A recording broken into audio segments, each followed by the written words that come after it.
अस्सलाम वालेकुम dear viewers, मैं मरियम आपके सामने हूँ और मैं लेक्चर अपना स्टार्ट करने लगी हूँ। जो लास्ट लेक्चर मैंने आप लोगों को दिया था, लास्ट लेक्चर मेरा इंट्रोडक्शन था और वो रियल नंबर्स और इंट्रोडक्शन टू अलजेब्रा था। मैंने आप लोगों को रैशनल नंबर्स की, इर्रेशनल नंबर्स की, रियल नंबर्स की और होल नंबर्स सबकी डेफिनेशंस दी थी और फिर उसके बाद जो है वो अभी मतलब यही चीज़ चल रही थी और हम लेक्चर जो है वो फ़र्स्ट प्रोसीडिंग किया था। तो आज मैं आपके सामने ये कुछ पॉइंट्स लेकर आई हूँ, ठीक है। ये पूरा एक चार्ट है और इसमें मैंने आपको चार्ट ये शो इसलिए करवा रही हूँ कि इसमें रियल नंबर्स पे आगे उसकी डिवीजन हुई हुई है रैशनल नंबर्स, और रैशनल नंबर्स के हम स्टडी कर चुके हैं, साथ इसके एग्जांपल्स भी मौजूद हैं।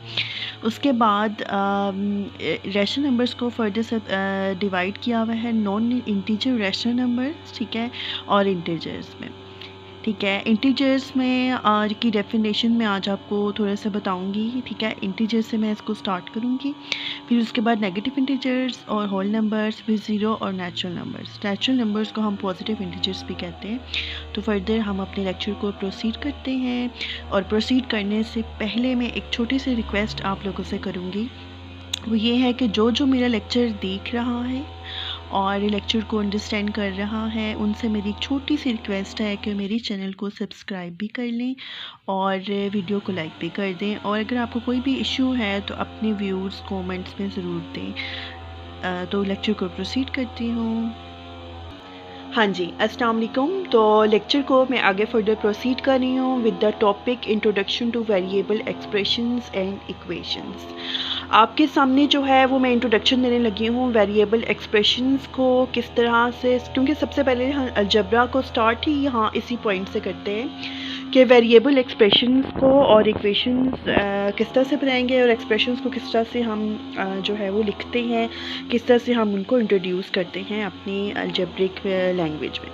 तो बेसिकली ये सामने जो मैं आज आपको फर्स्ट चीज़ समझाने लगी हूँ वो है ऑर्डर।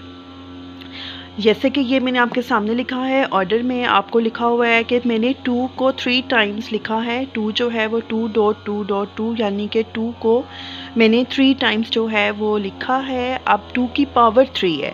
अब मैंने इसको लिखा है 2 रेज़ टू पावर 3। इसको हम किस तरह से रीड करेंगे, 2 रेज़ टू पावर 3। अब ये जो 3 मैंने ऊपर लिखा है डियर स्टूडेंट्स, इसको हम एक्सपोनेंट कहते हैं। इसको हम क्या कहते हैं, एक्सपोनेंट्स कहते हैं। और जो मैंने इसकी बेस लिखी है, यानी कि जो इसके ऊपर 3 पावर है, इसको हम पावर कंसिडर करेंगे और ये इसकी बेस है, ठीक है। हम इसको बिल्कुल इसके आपके सामने मैंने ना ये एग्जांपल लेकर आई हूँ ताकि आपका कंसेप्ट थोड़ा सा क्लियर हो कि 2 की power 3 is not equal to 2.3। 2.3 जो है वो बेसिकली मैंने ये लिखा भी है कि it indicates repeated multiplication of the same factor.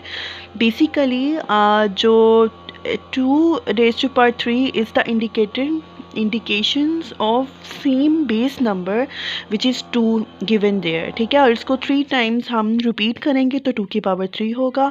ये 2 मल्टीप्लाई 3 नहीं होगा, because 2 multiply 3 is equal to 6, और 2 की पावर 3 जो है उसको 3 टाइम्स लिखेंगे, रिपीटेड मल्टीपल है, और which is equal to 8।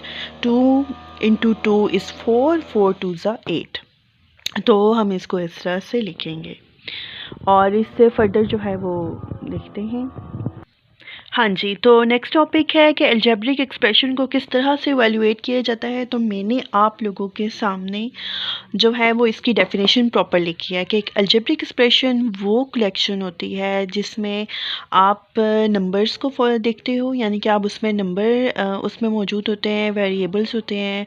Numbers like natural numbers 1 2 3 4 5 वो फ्रैक्शंस भी हो सकती हैं, वो नंबर्स मतलब नंबर्स इन्होंने यहाँ पे लिखा है। डेज होल नंबर भी हो सकता है, नेगेटिव नंबर भी हो सकते हैं, पॉजिटिव नंबर भी हो सकते हैं। जो अभी मैंने आपको लेक्चर के स्टार्ट में नंबर्स का पूरा लेक्चर दिया था, तो वो बेसिकली तमाम नंबर्स जो है वो एग्जिस्ट कर सकते हैं। वेरिएबल्स में आपके पास एक्स वाई जी टी डब्ल्यू वगैरह जितने भी वेरिएबल्स मैथमेटिक्स में यूज़ होते हैं वो तमाम हो सकते हैं। ऑपरेशनल सिम्बल्स से मुराद है एडिशन, सब्ट्रैक्शन, मल्टीप्लिकेशन, डिवीजन। और ग्रुपिंग सिम्बल्स का मतलब होता है कि आप उसमें ग्रुपिंग सिम्बल्स डाल रहे हो, लाइक कि टू सिम्बल्स का मल्टीपल ग्रुप हो सकता है, जैसे एक्स वाई ज़ी, तीनों का इकट्ठा ग्रुप एक हो सकता है, एक्स वाई ज़ी वाई ज़ी, मतलब वट एवर सर कि आप इसको लिख सकते हो। और मैंने आपके सामने एग्जांपल्स भी डाली हैं कि 2x, यहाँ पे अब जो है वो आपके पास नंबर मौजूद है, वेरिएबल मौजूद है, -3 इंटीजर, यहाँ पे -3 बेसिकली लिखा हुआ है। इसका मतलब ये होता है कि -3 x की पावर 0, क्योंकि x की पावर जो 0 होती है वो 1 के इक्वल होती है, ठीक है। तो x की पावर 0 होगा तो -3 basically multiply 1 which is equal to -3, तो यहाँ पे -3 इस पॉइंट ऑफ व्यू से लिखा हुआ है। नेक्स्ट आपके पास है 2x -10, यहाँ पे सेम आपको एक वेरिएबल भी दिया हुआ है, नंबर भी दिया हुआ है, ऑपरेशन साइन भी दिया हुआ है, अगेन नंबर दिया हुआ है। आपको लिखा हुआ है 5 p का स्केयर, यानी कि p बेस है, इसमें 2 जो है वो इसकी पावर है, p स्केयर प्लस 1 आपको एक इस तरह की डेफिनेशन दी हुई है। तो फर्दर मैं आपको एक एग्जांपल समझाऊंगी, ठीक है, और उस एग्जांपल में मैं एलिमेंट्स लूँगी, यानी कि वेरिएबल्स के लूँगी, और वो मैं इसको रिप्लेस करके मैं आपको गाइड करूँगी, और कुछ क्वेश्चंस आज मैं आपको एज अ असाइनमेंट दूँगी, आप उसको ट्राई करना। हाँ जी, तो come to the example now, मैंने आपके सामने जो है वो लिखा हुआ है इवैल्यूएट द फॉलोइंग। इसको एक्चुअली मेरे पास बोर्ड छोटा है जिसकी वजह से मैं बीच में लाइन लगाई है। आपको मैंने 2 एग्जांपल्स आपके सामने हैं, मैं आपके सामने इसको सॉल्व करूँगी और आपको थोड़ा सा समझाऊंगी कि x इक्वल टू आपके सामने 3 है, यानी कि आपने ये जो मैंने आपको एक एक्सप्रेशन अलजेब्रिक लिखी है, आपने इसमें वैल्यू जो है वो पुट डाउन करनी है, x में भी और y में भी। x की वैल्यू आपको 3 दी हुई है, y की वैल्यू आपको 2 दी हुई है। तो आपने अपनी वैल्यूज़ को किस तरह से पुट करना है, आपने यूँ करना है कि फर्स्ट आपका जो पॉइंट होना चाहिए वो है रिप्लेसिंग। रिप्लेस करना है आपने x को विद 3 एंड y को विद 2। आप इसको कैसे करेंगे मैं आपको बताती हूँ। For this lecture is for beginners, ठीक है। बिगनर्स को कोई प्रॉब्लम है, एक्चुअली मैंने अपना जो प्रोसेस स्टार्ट किया है वो यही किया है कि मैं बिगनर्स से लेकर जो है वो एज लेवल तक जाऊँगी। तो बेसिकली कॉन्सेप्ट क्लियर करना ही मेरा मकसद है। तो हम लेक्चर स्टार्ट करते हैं। आई replace x with 3 and y with 2. So here I am going to solve this mini problem. तो x की जगह मैं यहाँ पे रिप्लेस कर रही हूँ 3 और y की जगह मैं लिख रही हूँ 2। तो अब आप देखो कि मैंने x की जगह लिखा है 3 और y की जगह 2, तो आप इसको वैल्यूएट करो। 2 3 6 minus 2 which is equal to 4, ठीक है। तो मैंने इसको सॉल्व किया है। Now come to the second example को मैं सॉल्व करती हूँ। सेकंड में x की जगह मैं लिखूँगी 3 और y की जगह 2, प्लस मैं इसको लिखूँगी 2/2 एंड फर्दर मैं इसको सॉल्व करूँगी।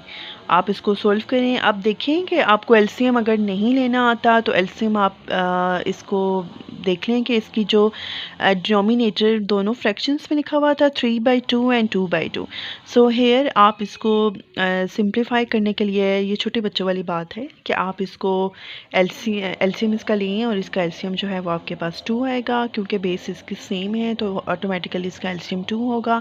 जब बेसिस सेम होंगे तो ऑटोमेटिकली आप इसको इस तरह से लिखेंगे विच इज़ इक्वल टू 5/2। तो इस तरह से मैंने इस क्वेश्चन को जो है वो सॉल्व किया है। फर्दर मैं आपके सामने कुछ शेयर करने लगी हूँ अपनी बुक से, प्रैक्टिस प्रॉब्लम्स। आप इसको शेयर करें।